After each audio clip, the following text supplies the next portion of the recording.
Assalamualaikum warahmatullahi wabarakatuh. Perkenalkan, kami dari kelompok 2 izin mempresentasikan makalah dan PPT tentang implementasi iman dan takwa. Sebelumnya perkenalkan, nama saya Asyifa Nurani Agustin dan rekan saya yaitu Dava Putra Sagara dan rekan saya satu lagi Muhammad Rizky Mustafa. Untuk pembahasan pertama akan saya bahas terlebih dahulu. Yang pertama, latar belakang. Di era globalisasi ini, segala sesuatu menjadi lebih mudah karena kelajuan perkembangan teknologi yang semakin pesat.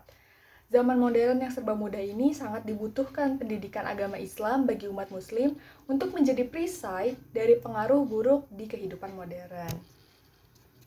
Nah, implementasi iman dan takwa dalam kehidupan modern ini sangat perlu untuk dibahas. Karena untuk mengetahui bagaimana kita sebagai seorang muslim yang hidup di zaman modern ini senantiasa mengaplikasikan nilai-nilai agama di dalam kehidupan sehari-hari. Baik, akan saya lanjutkan untuk pembahasan yang akan kita bahas. Yang pertama, bagaimana problematika tantangan dan resiko dalam kehidupan modern. Yang kedua, bagaimana peranan iman dan takwa dalam menjawab problem dan tantangan di kehidupan modern. Oke, yang pertama, kita akan membahas problematika, tantangan, dan resiko dalam kehidupan modern. Nah, problem-problem manusia dalam kehidupan modern adalah munculnya dampak negatif. Sebelumnya saya akan menyebutkan atau menjelaskan ciri-ciri pokok masyarakat modern nih, menurut Deliar Nur. Yang pertama, bersifat rasional, yakni lebih mengutamakan pendapat yang berdasarkan akal. Kedua, berpikir untuk masa depan yang lebih jauh, tidak hanya memikirkan masalah yang bersifat sesaat. Ketiga, menghargai waktu, yakni dengan memanfaatkan waktu sebaik-baiknya dan seefektif mungkin sehingga tidak ada waktu yang mubazir tanpa makna. Keempat, bersifat terbuka, yakni mau menerima kritikan, saran, masukan untuk perbaikan yang datang dari manapun. Yang kelima, berpikir objektif, yakni melihat segala sesuatu dari sudut fungsi dan kegunaannya bagi masyarakat. Nah, aktualisasi takwa adalah bagian dari sifat bertakwa seseorang karena begitu pentingnya takwa yang harus dimiliki oleh setiap mukmin dalam kehidupan dunia ini sehingga beberapa syariat Islam yang diantaranya adalah puasa adalah sebagai wujud adalah sebagai wujud pembentukan diri seorang muslim supaya menjadi orang yang bertakwa dan lebih sering lagi setiap hati pada hari Jumat atau sholat hari raya selalu menganjurkan jamaah untuk selalu bertakwa. Begitu seringnya sosialisasi takwa dalam kehidupan beragama membuktikan bahwa takwa adalah hasil utama yang diharapkan dari tujuan hidup manusia. Baik, sekarang kita akan langsung masuk ke problem dan tantangan yang terjadi di kehidupan modern. Yang pertama, problem dalam ekonomi. Semakin lama manusia semakin menganggap bahwa dirinya merupakan homo economicus, yaitu merupakan makhluk yang memenuhi kebutuhan hidupnya dan melupakan dirinya sebagai homo religius yang erat dengan kaidah-kaidah moral. Ekonomi kapitalisme materialisme yang menyatakan bahwa berkorban sekecil-kecilnya dengan menghasilkan keuntungan yang sebesar-besarnya telah membuat manusia menjadi makhluk konsumtif yang egois dan serakah. Saya sendiri mengakuinya. Yang kedua, ada problem dalam bidang moral. Pada hakikatnya, globalisasi adalah sama halnya dengan westernisasi. Ini tidak lain hanyalah kata lain dari penanaman nilai-nilai barat yang menginginkan lepasnya ikatan-ikatan nilai moralitas agama yang menyebabkan manusia di Indonesia pada khususnya selalu berkiblat kepada dunia barat dan menjadikannya sebagai suatu simbol dan tolak ukur suatu kemajuan. Seperti itu. Lalu yang ketiga ada problem dalam bidang agama. Tantangan agama dalam kehidupan modern ini lebih dihadapkan kepada paham sekulerisme yang menyatakan bahwa urusan dunia hendaknya dipisahkan dari urusan agama. Hal yang demikian akan menimbulkan apa yang disebut dengan split personality, di mana seseorang bisa menjadi berkepribadian ganda. Misal contohnya, pada saat yang sama nih, seseorang yang rajin beribadah, dia juga bisa menjadi seorang koruptor. Seperti itu contohnya. Baik, yang kelima, ada problem dalam bidang keilmuan. Masalah yang paling kritis dalam bidang keilmuan adalah pada corak kepemikirannya yang pada kehidupan modern ini adalah menganut paham positivisme di mana tolak ukur kebenaran yang rasional, empiris, eksperimental, dan terukur lebih ditekankan. Dengan kata lain, sesuatu dikatakan benar apabila telah memenuhi kriteria ini. Tentu, apabila direnungkan kembali, hal ini tidak seluruhnya dapat digunakan untuk menguji kebenaran agama yang kadangkala kita harus menerima kebenarannya dengan menggunakan keimanan yang tidak begitu populer di kalangan ilmuwan-ilmuwan karena keterbatasan rasio manusia dalam memahaminya. Nah, perbedaan metodologi yang lain bahwa dalam keilmuan dikenal dengan istilah falsifikasi. Apa itu? Artinya, setiap saat kebenaran yang sudah diterima dapat gugur ketika ada penemuan baru yang lebih akurat. Nah, sangat jauh dan bertolak belakang dengan bidang keagamaan kan. Jika Anda tidak salah lihat, maka akan banyak kalian menemukan bahwa banyak ilmuwan yang telah menganut paham ateis. Ateis yaitu tidak percaya dengan Tuhan. Akibat dari masalah-masalah dalam bidang keilmuan yang telah terjadi tadi di atas, kalau bersama-sama kita telah melihat sebagian kecil dari beberapa bagian besar problematika dalam kehidupan kita saat ini, apa yang sebaiknya menjadi solusi bersama dalam meningkatkan ketahanan tubuh terutama negara kita terhadap prediksi-prediksi kehancuran moral bangsa Indonesia akibat dari kekurangan selektifan kita terhadap apa yang namanya westernisasi. Seperti itu. Sekian untuk problem dan tantangan di kehidupan modern yang dapat saya sampaikan. Untuk pembahasan peranan iman dan takwa akan disambung oleh kedua rekan saya yaitu Dava Sagara dan Muhammad Rizky Mustafa. Silahkan. Terima kasih. Baiklah, saya akan melanjutkan apa yang sudah tadi dijelaskan. Yang kedua ada peranan iman dan takwa. Pengertian iman menurut bahasa, iman berarti membenarkan, sedangkan menurut Caro berarti membenarkan dengan hati. Dalam arti menerima dan tunduk kepada hal-hal yang diketahui berasal dari Nabi Muhammad. Dengan demikian, iman kepada Allah berarti iman atau percaya bahwa Allah satu-satunya zat yang mencipta, memelihara, menguasai, dan mengatur alam semesta. Iman kepada keesaan Allah juga berarti iman atau yakin bahwa hanya kepada Allah lah manusia harus bertuhan, beribadah, memohon pertolongan, tunduk, patuh, dan merendahkan diri. Selain itu, iman kepada keesaan Allah juga berarti mempercayai bahwa Allah yang memiliki segala sifat kesempurnaan dan terlepas dari sifat tercela atau dari segala kekurangan. Iman tidak cukup disimpan di dalam hati. Iman harus dilahirkan dalam bentuk perbuatan yang nyata dan dalam bentuk amal soleh atau perilaku yang baik. Takwa menurut Imam Ghazali, takwa di dalam Al-Quran disebut dalam 3 pengertian. Pertama, takut dan malu. Kedua, taat dan beribadah. Yang ketiga, membersihkan hati dari dosa. Dan yang terakhir adalah takwa yang sejati. Demikianlah pengertian takwa menurut Imam Ghazali. Secara umum, takwa adalah perkataan yang mengungkapkan penghindaran diri dari kemurkaan Allah Subhanahu wa Ta'ala dan siksanya, yakni dengan melaksanakan apa yang diperintahnya dan menahan diri dari melakukan segala larangannya. Hakikat takwa ialah Tuhan melihat kehadiranmu di mana Dia telah melarangmu. Tuhan tidak kehilangan kamu di mana Dia telah memerintahkanmu.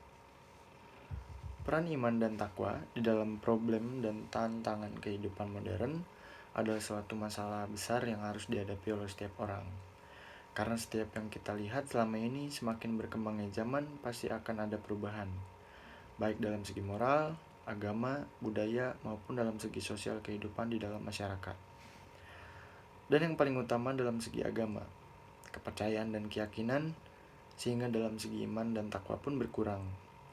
Iman mempunyai pengaruh yang sangat besar terhadap kehidupan manusia, sehingga ada beberapa peranan dan pengaruh iman dan takwa pada kehidupan manusia.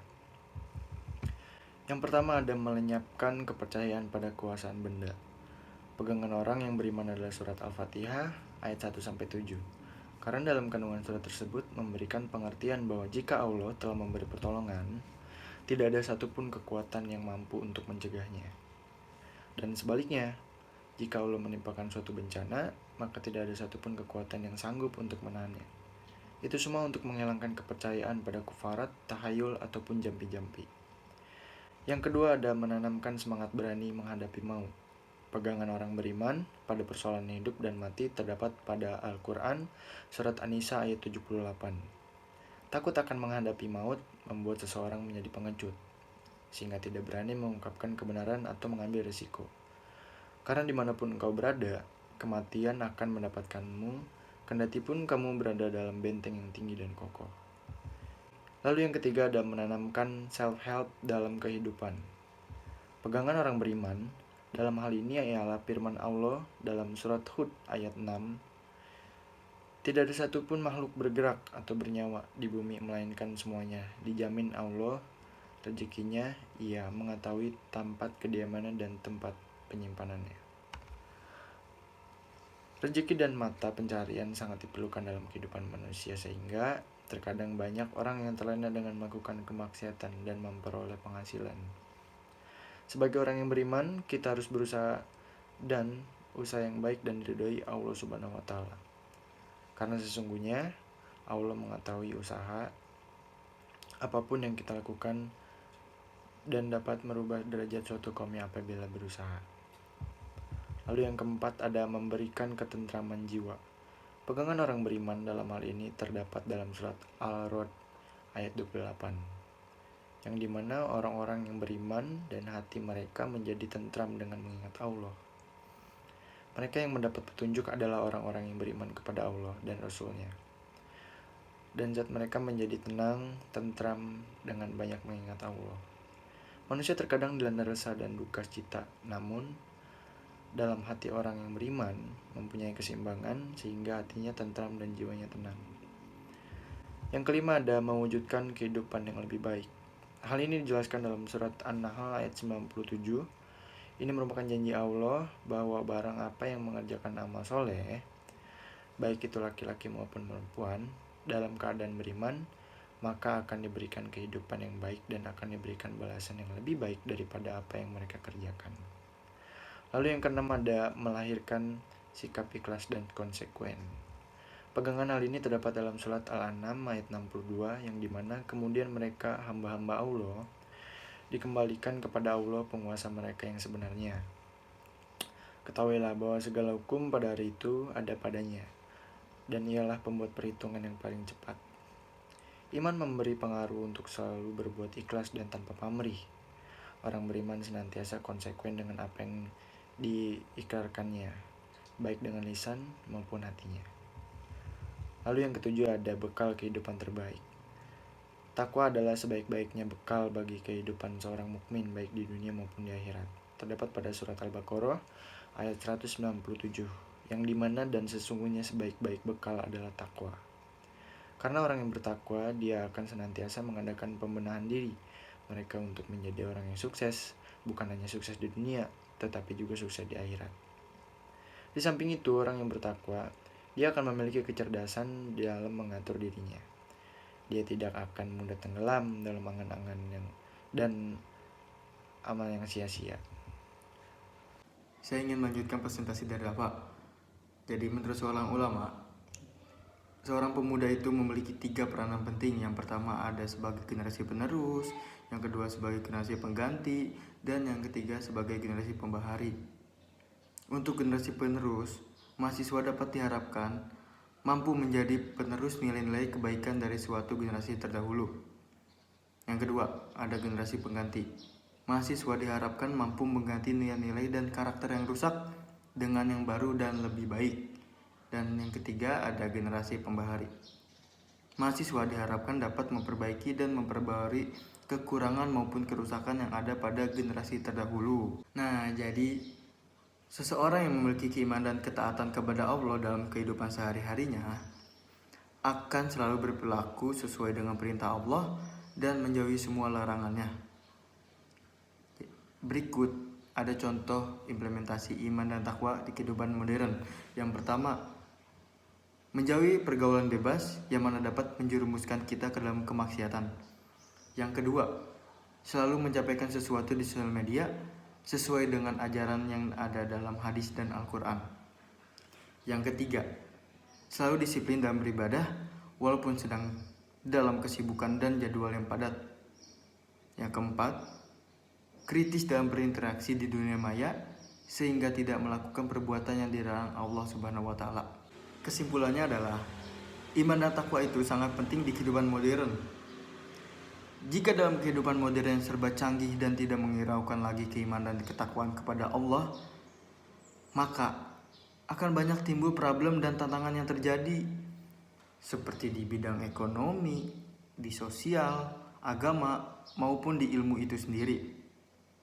Dapat disimpulkan bahwa peran iman diantaranya akan menghilangkan gangguan jiwa, menumbuhkan keteguhan pendirian, menumbuhkan kekuatan pengendali hawa nafsu, menumbuhkan tawakal, menciptakan tekad berbuat baik, dan berperan menciptakan rasa cinta dan bahagia.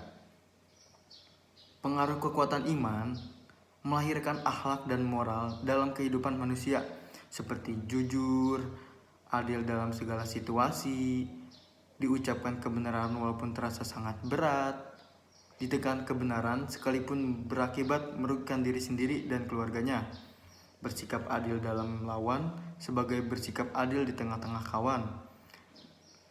Masih banyak lagi norma-norma luhur yang dicetuskan oleh kekuatan iman. Oleh karena itu, sangat patut sekali apabila dinyatakan bahwa iman dan takwa adalah kunci pengalaman nilai luhur. Nah, hanya segitu saja yang dapat saya dan teman-teman saya sampaikan. Kurang lebihnya mohon maaf. Wassalamualaikum warahmatullahi wabarakatuh.